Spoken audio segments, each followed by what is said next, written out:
Ayun, pupunta kami sa sa vet. At ito, ayaw kumain. And may sukang cold. Yung suka niya naman parang plema ba yun? Plema.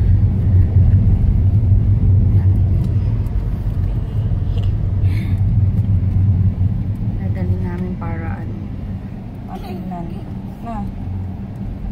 Matignan siya. Sinahirapan ito mo ito na. Hindi nakaan sa akin.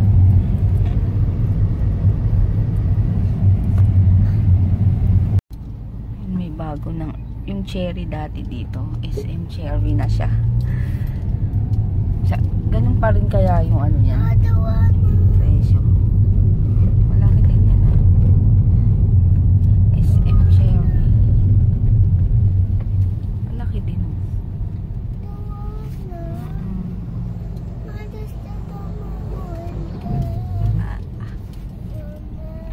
Saan ka daw?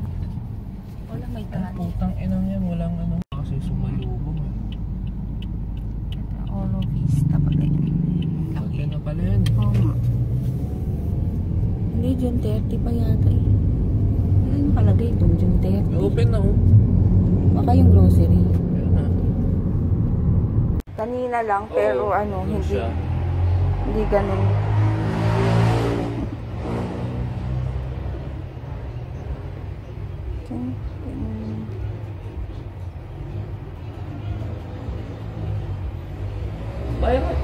Ano ba yung parko? Pwede bang Virus. virus siya? Air, gano'n? Hindi. Direct contact sa dumi ng ibang aso. Wala na. Nasa loob lang May siya. fever. May fever siya. May fever. Nagka-fever ka naman, baby. Ayan, bahay na kami. Nakain lang kami ng konti ni DM bago pumasok. Tapos yun nga, si Almond, merong lagnat and ear infection dahil nga, hindi masyado natutuyo pala yung ear niya dahil di ba nakababa lang ng ganun. So, ayun, binigyan lang. Tapos nagsusuka siya ng plema dahil nga may lagnat. So, yun, meron siyang gamot. Yan. Gamot. Tsaka yung ointment. Tapos, buti na lang meron na si Meiji nung, nung nakaraan na pang dextrose. So, yun na lang din ang gagamitin para hindi ito yung dati niya. Para hindi ma-dehydrate. So, yun. Kaya matamlay yung isa dahil may lagnat. So, yun. Kain na muna tayo. Yung? Ay! Bakit bukas pa yung aircon? Ipinatay ni Papa. Wala. Tagal na nun na. Ngayon, nandito na kami sa bahay. Hindi pala ako nakapag-vlog kanina. So, nalimutan ko. DM yung Cheetos. Ayusin mo, matapon. Tapos yung mag-ayos lang ako ng kung ano-ano. Wala pa si JJ. So, ayan. Ay, kumain muna ng kanin. Wait lang, ako. Tapos yun, lang ako. Uploaded na yung vlog kahapon. Isang araw. Tapos yung kahapon, edit ko pa. Then, nagsasagot lang ako ng mga comments. Tapos, ano pa ba eh? Ano pa ba? Si Meiji, nilalagnat pa kaya ito. Maano pa siya, matamlay. Sabi nung vet, hindi naman daw siya nahawa. Doon, kung ano ba nangyari nung nakaraan. Kasi, andito lang naman siya sa bahay. And, nag-sanitize naman kami nung may namatay. And then, lang daw, talagang ganun lang daw yung mga ibang aso. Nagkakalagnat kasi first time kong magkaroon ng ganyan na nilagnat. So, yun. Nilagnat and then may plema. Hindi ko alam saan nakuha yung plema. Kala ko nga napagod nung lumabas kami. Diba sinama namin sa Eastwood nung magpapagroom. So, sabi ko baka napagod nung isang araw. Sabi hindi, natural yan. Parang sa tao rin, di ba? Biglang ganon. Ayun, kaya mamaya, ayun, inom ng gamot. So, may baby na naman ako. Buti na lang meron pa yung iba na ginamit kay Meiji. So, para hindi na rin bumili. And mahal ang gamot. Ayan, kain. Ito yung tinake out kong pinakbet kagabi sa bahay. Ayan, tas Coke. Kain. Let's eat. Hello guys, ito yung bagong santo. Di na vlog ni Mama kahapon. Our Lady of Fatima. Shh! Nandun si Mama sa kwarto. Huwag kayong maingay ha. Ayun, si JJ. Sa Friday kasi wala silang pasok.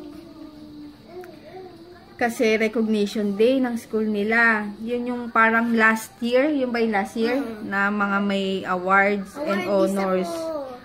Ayun, si JJ. So, pupunta kami doon.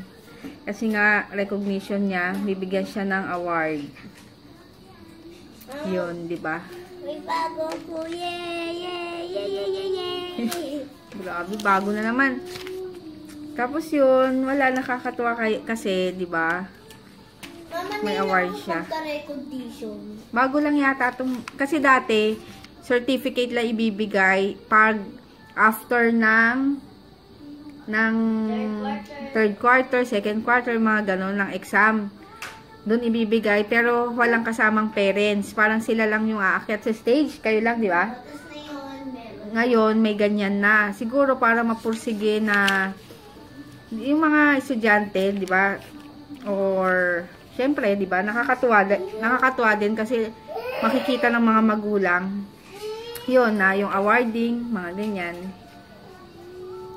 Kaya yon, so Friday 10. Ang pasok pa naman ni DM is 1.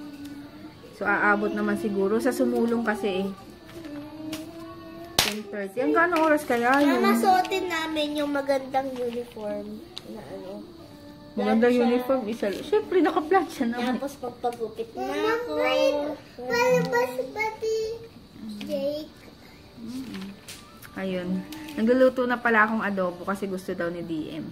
Ako, fried chicken. Oh, as usual, fried chicken. Ako, fries.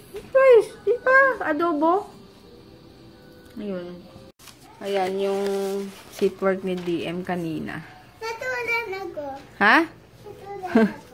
Kasi ito nag-a-assignment. Habang nag-a-assignment siya. Lalong ano, mahirap yung...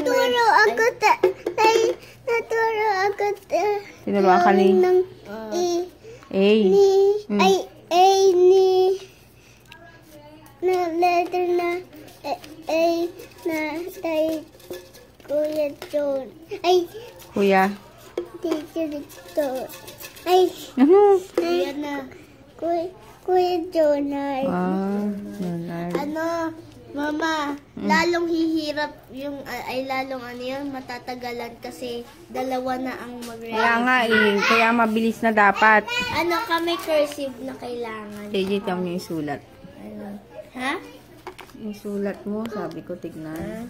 Ayan o. Blurred. Cursive. So, yun, gagawa lang ako letter B para si DM, alam niya na. If ever B ang gawin nila bukas. Ayun, konti lang ang vlog ngayon. If ever, sasabay ko na lang bukas. Pinatulog ko na yung dalawa. Tapos ako, naglinis. Ang dami kong ginawa. Parang importante na talaga sa akin yung oras ngayon. Time is gold.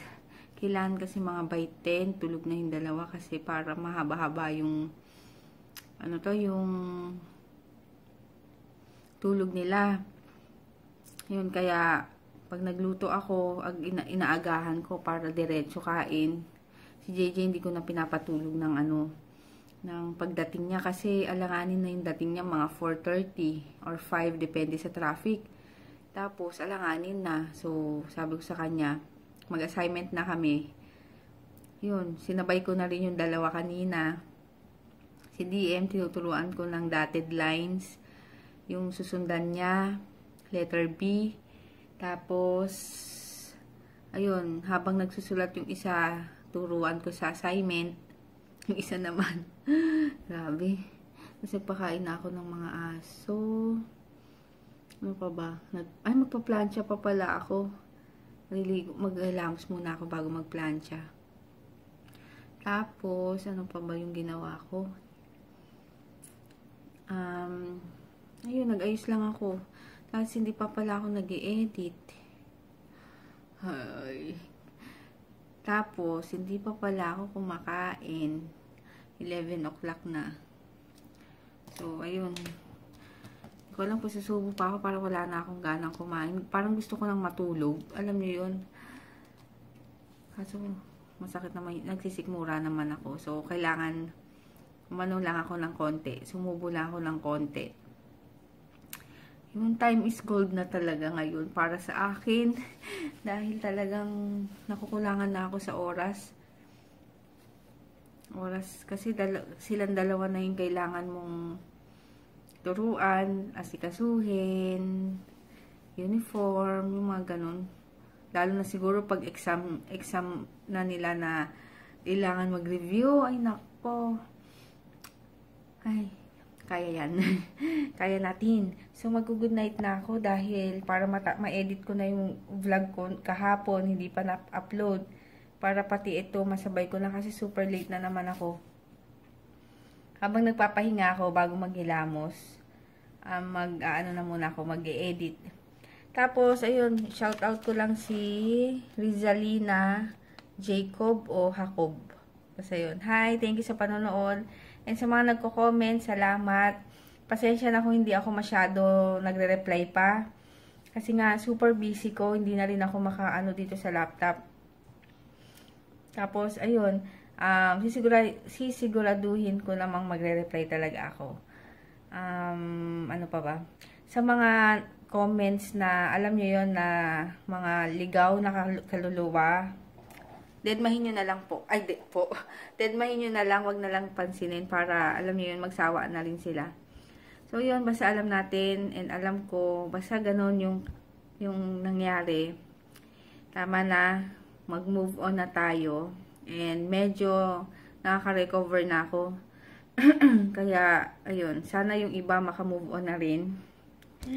Masakit, syempre, talaga sa akin yung nangyari. Pero, syempre, kailangan talagang mag-move on. Walang mangyayari kung, di ba, mumukmuka lang.